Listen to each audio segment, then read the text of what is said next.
Mi hermana quiso hacerme quedar en ridículo delante de todos, pero se le pasó un detalle clave. ¿Te acuerdas de Rodney? Ese amigo de la infancia que nunca dejaba de chillar, dijo Elaine con esa vocecita inocente, que siempre era señal de que se venía un chisme o una maldad. La verdad, me parte el alma que nunca lo inviten a nada, siguió con tono lástima. Como sigues soltera, ¿por qué no lo traes como tu pareja? Así al menos no llegarás sola a mi boda. Por poco y me suelto riendo. ¿Neta le daba lástima? Después de casi ahogarlo en la alberca cuando éramos niños y burlarse de él cada vez que lloraba frente a su mamá, la verdad, lo dudaba mucho, pero igual acepté su idea. Rodney siempre fue un chavo alivianado, aunque de niño se escudaba tras de mí cuando lo molestaban y lloraba por todo. No fue hasta que colgó mal la llamada que me di cuenta de sus verdaderas intenciones. La escuché morir de risa con una amiga en videollamada. Mi hermana se iba a llevar a Rodney. ¿Puedes creerlo? Le dije que lo invitara nomás por lástima y se la creyó toda. Espérate a que todos la vean llegar con ese chillón para que vean lo desesperada y patética que está su vida sentimental comparada con la mía. Hasta abrí los ojos como plato. Caí redondita en su trampa. Si de pronto me echaba para atrás, seguro voltearía todo para que yo quedara como la hermana celosa y ardida. Así que me puse a buscar a Rodney entre los contactos de la escuela y directo le solté todo, pensando que al menos podía salvarnos a alguno del oso. Cuando le llamé, sí se sacó de onda, pero aceptó sin dudar. Gracias por preocuparte, pero no voy a dejar que tú te chutes esto sola. Además, hace años que no voy a una boda, me contestó todo sonriente. Seguro va a estar bueno. El mero día, ya iba mentalizada para la catástrofe. Hasta practicaba respuestas en mi cabeza por si alguien se burlaba de Rodney. Llegó el timbre y abrí la puerta esperando ver al mismo chavillo flacucho, con sus lentes y alergias de siempre. Pero no, me encuentro a un tipo como de 1,90, igualito a Henry Cavill y fajado en un traje carísimo. Hola, ¿está Rodney? Pregunté todavía sin creerlo, toda nerviosa. Sí, soy yo. ¿Nos vamos? Me dijo sonriendo, todo galán. Mi cerebro nomás no procesaba. Eso no era Rodney. Digo, uno cambia después de la prepa, pero esto era otro nivel. Ay, ya, ni digas, no eres Rodney el chillón. Él soltó la risa. Ya no soy un chillón, y el traje ayuda. ¿A poco no? Pero era más que el traje. Cuando entramos al salón, todas las miradas se clavaron en nosotros, varias bocas abiertas casi tocando el piso. A mi hermana hasta se le trabó el saludo fingido. Rodney, casi se le salen los ojos. Hola Elaine, años sin verte. Gracias por invitarme a tu boda. Nadie peló la ceremonia. Con ese galanazo junto al pasillo, se robó toda la atención. Mi hermana estaba que echaba chispas. Quiso retomar su plan hablando en voz alta con sus damas sobre cómo Rodney lloraba en clase de deportes. Pero Rodney ya traía todo bajo control. Me volteó a ver con cara tierna y le soltó. Por eso tuve la suerte de que ella me ayudara con mis ataques de pánico. Era como un ángel. Mi hermana no tuvo de otra más que fingir sonrisa mientras todas sus amigas decían lo linda que era yo. Lo intentó otra vez en el brindis, recordando cómo lo metían en los lockers. Pero Rodney se rió. Y ahora ni quepo en uno, dijo enseñando sus brazos. Las chavas alrededor casi se desmayan. Sacó su último as criticando los dibujos de anime raros, y que seguro seguía viendo caricaturas, pero el esposo de Elaine se prendió. A mí también me encanta el anime, gritó. Elaine solo alcanzó a poner cara de what, y reclamarle que nunca le contó de esas caricaturas. Rodney y yo nos atacamos de risa al ver su primer pleito de casados. Todo se puso mejor cuando mi mamá se llevó a Elaine aparte, y medio llorando de emoción, le preguntó que por qué nunca le platicó que yo andaba con alguien tan exitoso. Ya para el primer baile, todos estaban viendo a Rodney bailando conmigo, ni quién pelara a los novios. Elaine tronó y me agarró en el baño. A ver, dime de dónde sacaste a este actor. Este no es el verdadero Rodney. Cuando intenté explicarle que sí era, ni escuchó y solo me jaló de regreso para decirle al DJ que parara la música y pedir foco para nosotros. Todos quieren saber cómo empezó su historia de amor. Esperaba que yo me echara de cabeza y admitiera que todo era puro show, pero Rodney agarró el micro y dijo, me habló de la nada. Para ser sincero, siempre quise andar con ella desde que éramos niños, no más que nunca me animé, pero esta boda me dio la oportunidad por fin. Me miró tan directo que sentí que se me iba a salir el corazón, y todo el salón se derritió en un gran ¡au! Elaine no tuvo de otra más que reírse resignada, sabiendo que su malévolo plan la hizo parecer la mejor Cupido. Pero la neta, la sorpresa me llegó hasta el día siguiente. Elaine me mandó una foto del anuario de Rodney de la prepa. El de la foto era otro, nada que ver con el hombre que me llevó a la boda. Interesante tu elección, me escribió. ¿Qué habrá sido del verdadero Rodney? Volteo y veo al hombre dormido a mi lado. Si no eres Rodney,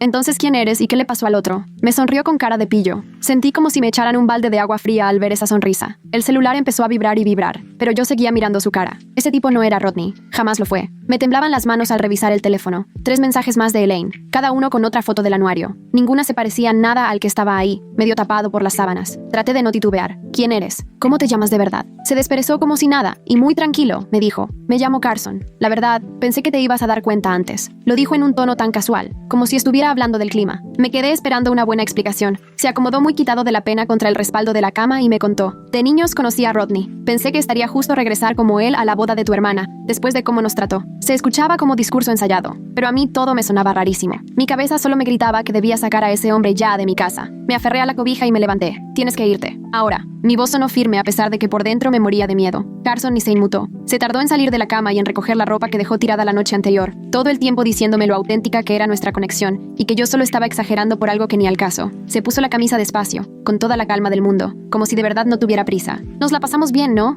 ¿A poco importa el nombre que dije? Por dentro me daban ganas de gritarle, pero solo le señalé la puerta de mi depa. Lárgate, ya. Al final, sí se fue, pero no sin antes lanzarme una mirada como si la loca fuera yo. Apenas se cerró la puerta, la aseguré con seguro y la revisé un par de veces. Agarré mi celular y le llamé a Maya, porque en ese momento necesitaba que alguien me confirmara que no estaba loca por sentirme tan asustada y vulnerable. Contestó en la segunda y ni siquiera pude explicar bien antes de romper en llanto. No te muevas de ahí, llego en 20 minutos, me dijo. Me quedé sentada en el sillón, viendo la puerta, hasta que escuché que tocó. Maya entró con 2 cafés y la laptop en la mano. Se sentó a mi lado, me abrazó por los hombros y me dijo: a ver, cuéntame todo desde el principio. Le platiqué con lujo de detalle cada cosa que pasó con Rodney, desde el primer mensaje hasta la noche anterior. Maya se puso a buscar la cuenta de Instagram que me mandó el mensaje sobre la boda, y nos dimos cuenta que esa cuenta ni existía antes. La crearon nomás 3 semanas antes de la boda de Elaine. 3 semanas. La foto de perfil estaba tan borrosa que ni siquiera se distinguía bien la cara, y eso yo lo debí de haber notado. Maya me apretó la mano. Tú solo quisiste ser buena onda. Esto no fue tu culpa. Abrí la foto del anuario que Elaine me mandó, y la comparé con las fotos de la boda en mi cel. Ahora que realmente las veía, las diferencias saltaban. El verdadero Rodney tenía la cara más redondita, y era muchísimo más chaparro, de unos 1,70 máximo, y los rasgos nada que ver. El tipo que salió de mi departamento esa mañana era altísimo, como de 1,88 y cero parecido al Rodney de cuando éramos niños. ¿Cómo es que no me di cuenta antes? Maya entonces soltó la pregunta difícil. ¿Anoche pasó algo a lo que no diste consentimiento?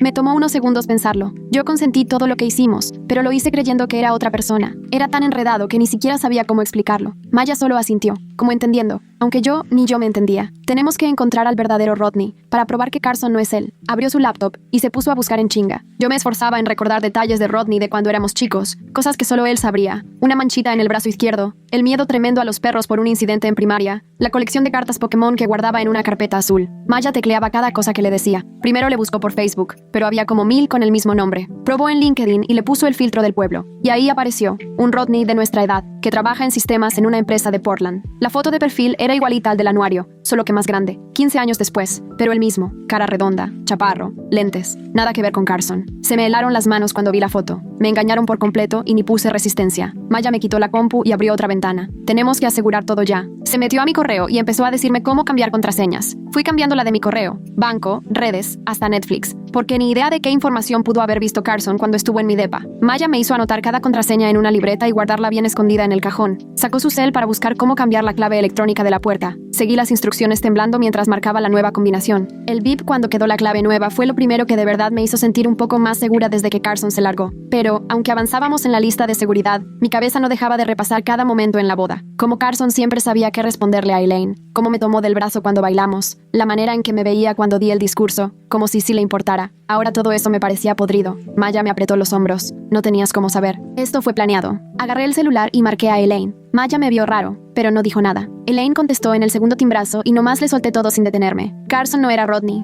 Nos mintió sobre todo. Jugó con las dos. Hubo un silencio de 5 segundos y lo primero que sale de Elaine, cortante y enojada. O sea, llevaste a un desconocido a mi boda y ahora resulta que es mi culpa. Sentí cómo se me apretó la mandíbula. Quisiste que me humillara, que todos se burlaran de que llegué con el niño llorón. Por eso Carson tuvo entrada libre para fingir ser él. Elaine bufó. Yo nunca le dije que se hiciera pasar por otra persona. Si no reconoces a tu amigo de la infancia, ¿esa es tu bronca? No mía. Tal vez si no te hubieras aislado, sí sabrías cómo se ve ahora Rodney. Esa frase sí me dolió. Tú misma me mandaste la foto del anuario que prueba que no era él. Sabes perfecto que me vieron la cara, y aún así prefieres echarme la culpa en vez de admitir que tú armaste todo esto en tu boda. Elaine se subió de tono. Solo era una broma, ¿ok?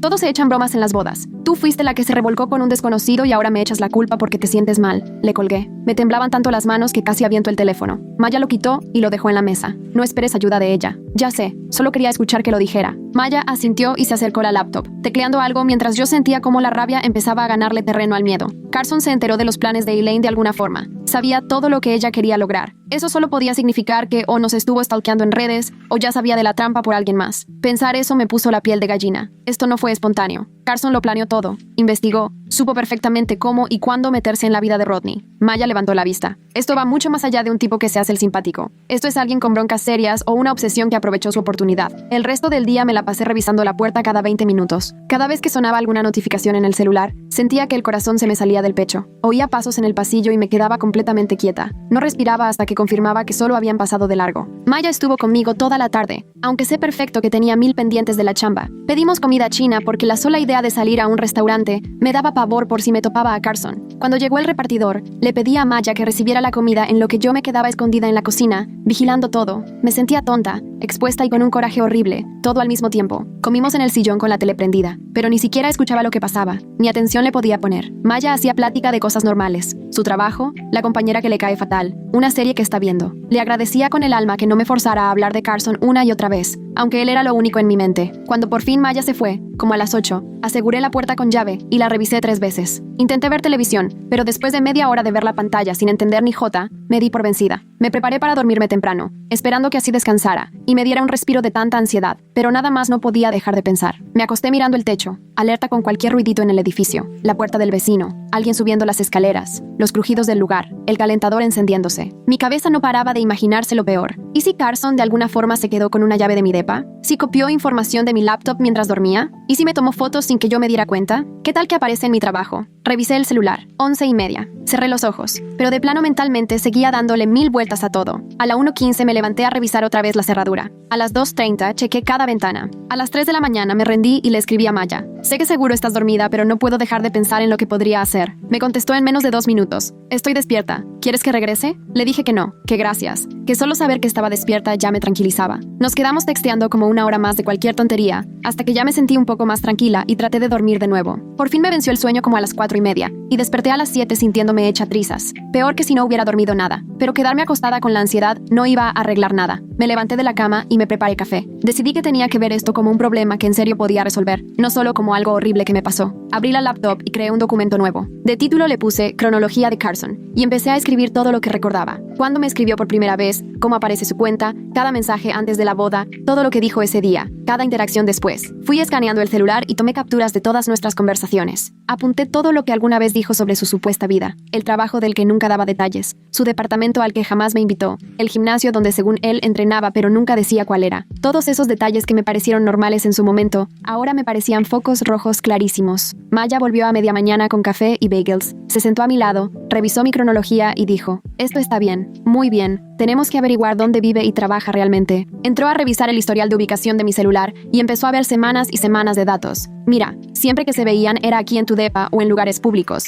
cafés o restaurantes, pero jamás te invitó a su departamento. Me acerqué y escribí eso en mis notas. Traté de acordarme de conversaciones exactas antes y después de la boda. Cada vez que le preguntaba cosas más personales, siempre me sacaba la vuelta. Si le mencionaba visitar su depa, me cambiaba el tema diciendo cuánto le encantaba el mío porque era súper acogedor. Cuando le pedía presentarme a sus amigos, decía que todos estaban ocupadísimos por el trabajo. Todo eso parecía normal en su momento, pero ahora era clarísimo que solo evitaba darme datos reales. Maya sacó nuestros mensajes y los leímos en orden. Siempre era él quien los empezaba. Mandaba mensajes en horarios rarísimos, tipo 2 o 6 de la mañana, como si checara cuándo estaba activa. Ahora ese patrón me ponía la piel de gallina, cuando antes me hacía pensar que estaba súper interesado, creyendo que era Rodney reencontrándose conmigo. Maya me enseñó la pantalla. Estaba monitoreando tu actividad para que sus mensajes parecieran casuales. Todo lo incluí en la cronología. Luego abrí LinkedIn y busqué al verdadero Rodney. Me salió su perfil con la misma cara que en la foto del anuario, solo que más grande. Le di clic en mensaje y escribí, hola Rodney, esto va a sonar raro, pero alguien se hizo pasar por ti en la boda de mi hermana el mes pasado. Estoy tratando de verificar información y quería confirmar que no estuviste en una boda aquí en la ciudad recientemente. Rápida y directa.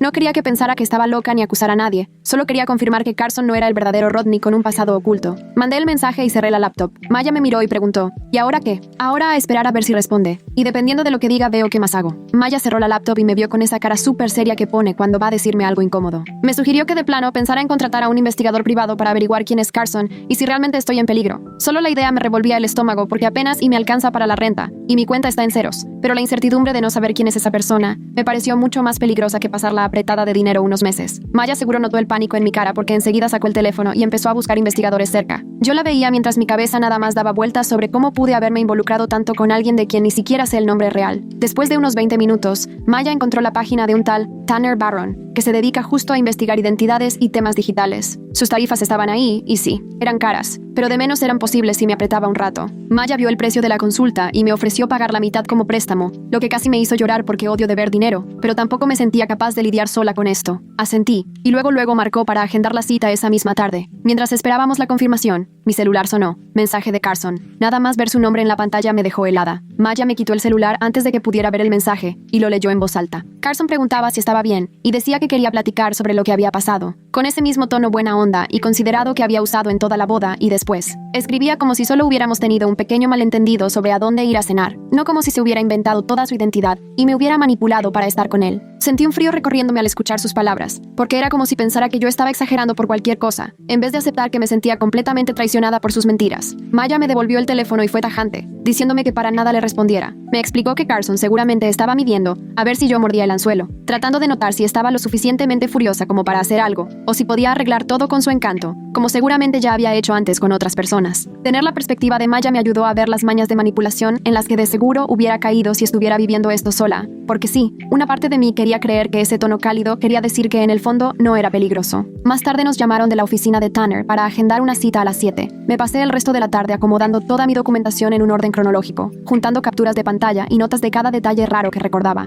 Maya me ayudó a imprimir todo y meterlo en una carpeta, para que, al llegar, me viera preparada y formal, no como una dramática inventando historias. A las 6:30 salimos rumbo a la oficina de Tanner, que quedaba en un edificio en el centro con un aire profesional y confiable. Al menos eso me tranquilizaba un poco sobre el dinero que estaba gastando, y que ni siquiera tenía. Tanner nos recibió en el lobby y nos llevó a su despacho, con archiveros, computadoras y diplomas enmarcados en las paredes. Debía tener unos 40 años, con pelo entrecano y lentes. Me trató con seriedad, como si de verdad fuera un caso importante, y no me hizo sentir una tonta por haber caído en las mentiras. Solo por eso, después de cómo reaccionó Elaine en la mañana, ya valía la pena haber ido. Le mostré mi línea de tiempo y todos los datos que tenía sobre Carson, incluyendo fotos de la boda y el número con el que me había contactado. Tanner revisó todo con mucho cuidado y empezó a hacerme preguntas súper específicas sobre Carson, sobre cómo era su comportamiento y lo que me había contado de su vida. Me explicó que lo primero sería impulsar una investigación de inteligencia de fuentes abiertas, usando las fotos, el teléfono y toda huella digital para averiguar quién era realmente Carson. Me advirtió que esto podría tardar entre 1 y 2 semanas y que no debía contestarle para nada durante la investigación, porque eso le podría hacer sospechar que andaba revisando su pasado. Le pregunté si era común que pasaran cosas así, porque la verdad me sentía muy ingenua por nunca haber notado las mentiras de Carson. Tanner me respondió que los fraudes de identidad en citas son mucho más comunes de lo que se piensa, generalmente para sacar dinero, aunque a veces es por venganza o pura obsesión. Saber que no era la única a la que le pasaba algo así me alivianó, pero de todos modos sentía coraje conmigo misma por haber ignorado señales que ahora, volteando para atrás, saltaban a la vista. Maya y yo salimos casi a las 8 y nos regresamos a mi depa. Los días siguientes, Carson seguía mandando mensajes esporádicos, cambiando entre saludos buena onda, preguntándome cómo iba mi día, y otros en tono medio sentido, porque no le respondía después de la supuesta gran conexión que habíamos tenido. Guardé cada mensaje, tal como me indicó Tanner, y no contesté ninguno, aunque honestamente una parte de mí moría de ganas de escribirle directamente y preguntarle qué creía estar logrando con tantas mentiras. Al tercer día de haberle escrito por LinkedIn al verdadero Rodney, al fin me respondió. Me temblaban las manos cuando abrí el mensaje porque sabía que eso lo iba a confirmar todo, para bien o para mal. Rodney dijo que estaba súper confundido, que definitivamente no había ido a ninguna boda y que no regresaba a nuestro pueblo desde hacía unos 5 años, cuando sus papás se mudaron a Arizona. Adjuntó una foto actual, idéntico a su foto de anuario pero con unos 15 años más, con la misma cara redonda y los mismos rasgos que no se parecían en nada a Carson. Ver esa foto hizo que todo se volviera tan real que me dolió el pecho, porque ahora ya tenía pruebas claras de que Carson era un impostor usando la identidad de Rodney de la infancia. Le respondí en ese momento, contándole toda la historia de la boda de mi hermana y que alguien llegó diciendo ser él. Rodney contestó en menos de 1 hora, diciendo que estaba impactado y que de verdad lamentaba el mal rato que yo había pasado. Me contó que recordaba más o menos a un tal Carson de la primaria, un chavo que se veía obsesionado con pertenecer al grupo y que siempre estaba en la orilla. Hasta me ofreció hablar por teléfono si eso me ayudaba a entender mejor, y fue el primer gesto genuinamente buena onda que recibí de alguien desde que empezó este relajo. Le marqué esa misma noche porque esperar ya me tenía los nervios de punta. Cuando sonó mi celular a las 7, contesté en el primer tono y escuché su voz, que no tenía nada que ver con el tono grave de Carson. Rodney arrancó diciendo que había pensado todo el día en ese Carson y que ahora recordaba más cosas. Me explicó que Carson era el típico niño que se pegaba a su grupo en primaria, pero que nunca terminaba de encajar, como que forzaba la gracia o la popularidad, pero se notaba que era pura pose. Rodney me contó, Carson se enganchaba raro con ciertas personas, elegía a alguien y quería copiarle todo, como si estudiara como eran. Dijo que Carson se cambió de escuela en secundaria y que ahí perdió el contacto con todos, pero que se acuerda perfecto que siempre echaba la culpa a los demás cuando algo social no le salía. Si no lo invitaban a una fiesta, inventaba que yo o alguien más había hablado mal de él, aunque no fuera cierto. Rodney bajó la voz para confesarme que Carson parecía convencido de que era culpa de Rodney que no fuera popular, aunque eso no tenía lógica porque él también sufría bullying en esa época. Luego Rodney dijo algo que me revolvió el estómago. Elaine y sus amigas eran crueles con muchos niños, no solo conmigo, y Carson fue uno de ellos. Se acordó de una ocasión en que Carson intentó vengarse inventando chismes sobre Elaine y su grupito, pero todo le salió al revés y terminó peor. Después de eso, los demás niños se alejaban todavía más de él y el grupito de Elaine no dejó de molestarle durante todo el año escolar. Rodney se quedó callado un momento y luego soltó algo que, de repente, hizo que todo tuviera sentido. Parece que Carson ha estado cargando ese rencor por más de 15 años, esperando el momento justo para tomar revancha. Seguro vio la boda como la ocasión perfecta para vengarse de Elaine y, de paso, meterse en algo donde pudiera sentirse importante y querido. Le agradecí a Rodney por su honestidad y por ayudarme, aunque no tenía ninguna obligación de hacerlo. Le pregunté si me daría una declaración por escrito que confirmara que él no estuvo en la boda, por si algún día la necesitaba para algún tema legal. Rodney aceptó enseguida. Solo me pidió que por favor no lo metiera en dramas ni escándalos porque él ya tiene su vida hecha y no quería verse involucrado en el desastre que Carson causó. Entendí perfecto, porque al final Rodney era una víctima más, solo alguien al que le robaron la identidad para un plan retorcido. Después de colgar, me quedé sentada sintiendo que, por fin, las piezas comenzaban a acomodarse, aunque lo que estaba viendo no era nada alentador. Pasaron 2 días en los que casi no pude dormir, brincando con cualquier ruidito y revisando compulsivamente las cerraduras. Luego, Tanner me llamó para darme su primer avance y contesté tan rápido que por poco tiro el teléfono. Me contó que rastreó el número de Carson,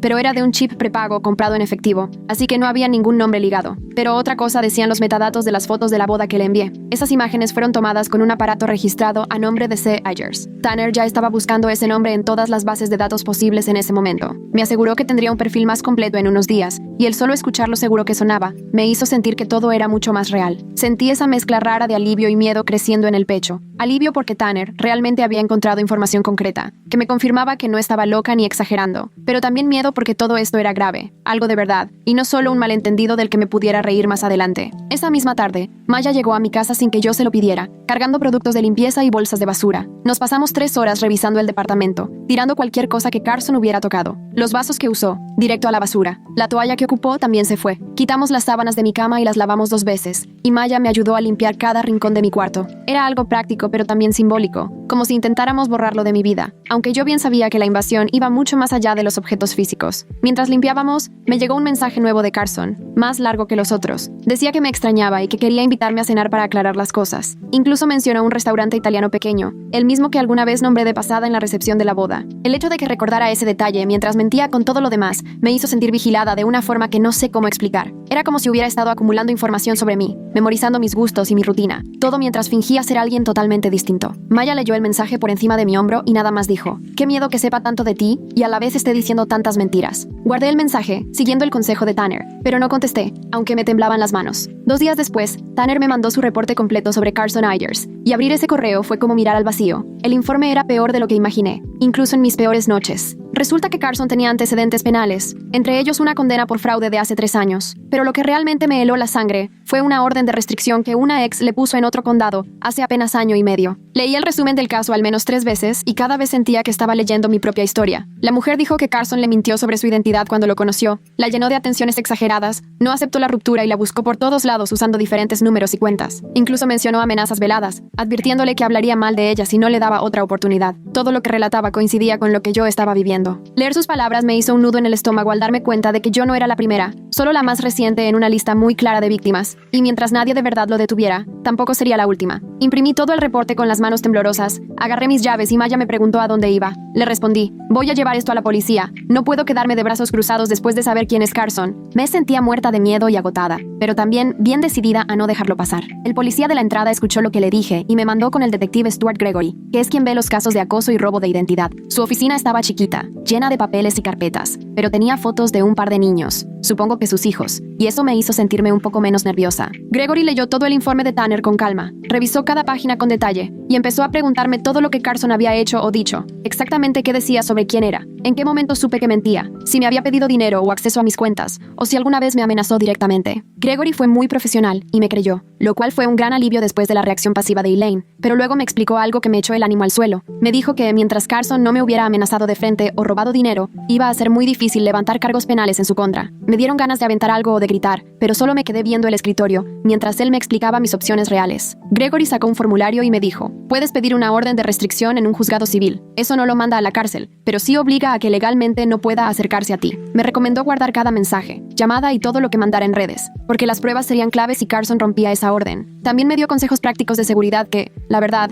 volvieron todo mucho más real y me pusieron los pelos de punta. Me aconsejó cambiar mis hábitos diarios para que Carson no pudiera adivinar dónde iba a estar siempre bien atenta a lo que pasaba a mi alrededor, sobre todo en los estacionamientos y al llegar a mi depa, y hacerle caso a mi instinto si algo no me daba buena espina. Por la forma en que me lo dijo, supe de volada que ya había visto historias parecidas a la mía, y que algunas habían acabado muy mal. Le agradecí su tiempo, y salí de la estación con la sensación de que al menos ya tenía una estrategia, aunque no era la justicia que yo quería. Maya me esperaba en su coche y apenas me subí, me preguntó qué onda. Le conté lo de la orden de restricción y me soltó. Hay que ir a tramitarla de una vez antes de que te dé miedo. Ese mismo día fuimos al juzgado. Llenamos la solicitud en una ventanilla donde una oficial, que se notaba agotadísima, atendía varios casos de violencia familiar. Yo llevé impresos todos los archivos que investigó Tanner, capturas de los mensajes de Carson, la foto del anuario que Elaine mandó, y una declaración por escrito del verdadero Rodney, confirmando que él ni estuvo en la boda. La oficial revisó todo el expediente, y me explicó que habría una audiencia como en 2 semanas, donde el juez decidiría si me daban una orden más larga. Me dijo que la orden temporal me iba a proteger mientras tanto, pero que Carson sería notificado oficialmente, y eso probablemente lo pondría de malas. Maya me apretó la mano mientras la oficial sellaba los papeles, y yo trataba de no pensar en cómo iba a reaccionar Carson cuando se enterara. Después fuimos por un café y Maya me hizo jurarle que le avisara si pasaba algo raro. Luego me llevó a mi depa porque, de plano, yo temblaba tanto que no podía manejar. Esa noche, justo cuando me iba a meter a la cama, recibí una llamada de Carson. Vi el número en el buró, y ni de chiste contesté. Lo dejé irse al buzón de voz aunque el corazón me latía fuertísimo. 1 minuto después llegó la notificación del buzón, y casi borro el mensaje sin escuchar. Pero recordé que Gregory me dijo que guardara todo como evidencia. Lo puse en altavoz. La voz de Carson sonaba dolida, confundida. Me preguntaba por qué lo estaba ignorando, y decía que creía que teníamos algo especial. No entendía qué había cambiado, y que solo quería hablar como adultos. Su tono era tan convincente y lastimoso que por un momento me sentí mal, como si estuviera exagerando todo. Pero en eso me acordé de la foto del anuario con la otra persona, de los antecedentes que encontró Tanner, de la orden de restricción de su ex que básicamente relataba lo mismo, y me dio mucho asco casi caer otra vez en su cuento. Guardé el mensaje y se lo mandé por correo al detective Gregory, como él me pidió. Al otro día, Gregory me respondió, diciéndome que el patrón de Carson de seguir buscándome sin que yo respondiera ayudaba a reforzar la evidencia para la orden de restricción. Explicó que cada mensaje en realidad fortalecía mi caso, aunque para mí fuera invasivo y de miedo. Saber que Carson solito estaba reuniendo pruebas contra sí mismo con cada mensaje me hizo sentir un poco menos indefensa, aunque igual brincaba cada que llegaba una notificación nueva. Traté de enfocarme en el trabajo, pero 2 días después, me habló Elaine. Estuve a punto de no contestar, pero sabía que iba a insistir hasta que le respondiera, así que contesté. Me preguntó si ya se me había pasado mi drama, con ese tono burlón que usa cuando quiere minimizar todo, y de paso comentó que mamá andaba diciendo que por qué no iba a las cenas. Sentí algo quebrarse por dentro al escucharla actuar, como si todo esto fuera un capricho mío. Le dije de frente que ella me puso a propósito en una situación para humillarme en su boda, que su plan mala onda fue justo lo que le dio entrada a Carson, y que ya no iba a fingir que todo estaba perfecto, solo para que las reuniones familiares le resultaran cómodas a ella. De inmediato, Elaine se puso a la defensiva y dijo que cómo iba a saber que Carson iba a hacerse pasar por Rodney, que yo no podía echarle la culpa por lo que él hizo. Sí, técnicamente no sabía lo de Carson, pero no entiende que fue su crueldad la que abrió la puerta a todo esto. Le dije que necesitaba alejarme de ella y que no iba a discutirlo más por ahora. Empezó con que yo era bien dramática, pero colgué antes de que pudiera manipularme como siempre. Me temblaban las manos porque nunca antes me había enfrentado a Elaine así. Ese día, Maya fue a mi depa, y mientras cenábamos comida para llevar en el sillón, le conté todo. Ella me hizo ver que siempre he dejado que Elaine haga lo que quiera, y que ponerle un alto era un avance, aunque me sintiera mal. Platicamos de cómo mi costumbre de no hacer olas en la familia me volvió vulnerable a tipos como Carson, porque ignoraba todas las señales mientras no hubiera problemas. Maya me dijo que aprender a identificar cuando alguien te está dañando y ponerle un alto es algo que a mí nunca me enseñaron. Esa semana, los mensajes de Carson fueron cambiando. De "no entiendo" pasó a ponerse más agresivo, preguntando por qué estaba jugando con él y reclamando que merecía una explicación. No respondí a ninguno, pero guardé todos, y el cambio justo confirmó lo que me advirtió Gregory. Hombres como Carson, cuando ven que pierden el control, se alteran y buscan presionar más. Ya estaba claro que sus juegos no le estaban funcionando, y cada mensaje era más desesperado. Un día, Tanner me llamó con información nueva. Rastreando los registros de servicios, encontró la dirección actual de Carson, y que él estaba en libertad condicional por su delito anterior. O sea que cualquier nuevo problema lo podría mandar directo a la cárcel. Por primera vez sentí que tal vez podía hacer algo real, pero cuando le comenté a Gregory, me advirtió que no debía enfrentar a Carson con esa información, porque podría ser visto como amenaza y arruinar mi caso. Un día antes de la audiencia, Carson mandó un mensaje que me puso la piel de gallina. Decía que sabía que lo estaba investigando y que tuviera cuidado de no hacer acusaciones que no pudiera probar. La amenaza era clarísima, aunque nunca lo dijera tal cual. Le tomé foto al mensaje con las manos temblorosas y se lo mandé tanto al detective Gregory como a la abogada que me recomendó Tanner. Ella me respondió súper rápido. En menos de 1 hora, diciéndome que ese mensaje ayudaba muchísimo a mi caso y que lo llevara impreso a la audiencia. Esa noche casi no pegué el ojo de los nervios porque al día siguiente iba a tener que ver a Carson en el juzgado. Temprano, llegué con todos los mensajes impresos y de lo nerviosa que estaba hasta pasé temblando por seguridad. La audiencia se fue rapidísimo, solo duró como 40 minutos y el juez ni dudó en darme la orden de restricción después de checar todas las pruebas que juntó Tanner. Salir de ahí fue como dar el primer paso real para estar segura, pero yo sabía que ese papel no iba a borrar de la nada todo lo que me hizo Carson, ni iba a devolverme la confianza en la gente de un día para otro. Maya me sugirió buscar ayuda con una especialista, así que 2 semanas después comencé con Jacinta Liu, que según su página sabe mucho de temas de trauma y poner límites. La primera sesión me sentí súper incómoda porque yo misma le quitaba importancia a lo que había vivido, decía que había sido un malentendido,